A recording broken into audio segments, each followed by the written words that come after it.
طب انا اقنعكم ازاي دلوقتي ان ده لانشون بيتي من السنه اللي فاتت وانتوا بتطلبوا مني وصفه لانشون تكون مظبوطه وزي الجاهز، وانا بحب لما اعمل حاجه ما تبقاش زي الجاهزه، لازم تبقى احلى واطعم وانضف منه مليون مره. الطريقه دي هتطلع معاكم مظبوطه لو عملتوها صح ومشيتوا على المقادير. في الكبه حطيت نص كيلو من صدور الفراخ، ما تستخدموش في الوصفه دي الاوراق. هنضيف لها البهارات اللي هكتبها لكم تحت الفيديو بالمقادير مع المية الساقعة والنشا، ونضرب كويس قوي من 2 ل 3 دقايق بالكتير. الخليط هينعم معانا تماما. وهنا بقى لا هتحطوا مرقة فورية ولا لون طعام ولا بيض ولا جيلاتين.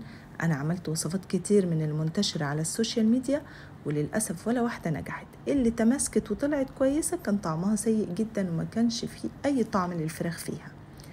دي مظبوطة 100% وعلى ضمانتي. هنحط على البلاستيك راب بتاعنا رشة من البابريكا المدخنة والزعتر المجفف، ده ادى طعم تحفة.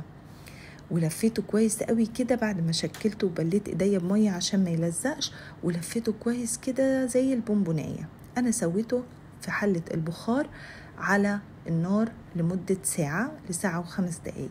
هسيبه يبرد تماما وادخله التلاجة ليلة كاملة. اوعوا تقطعوه في نفس اليوم، حتى لو برد هيتفتفت منكم، لازم يدخل التلاجة ليلة كاملة.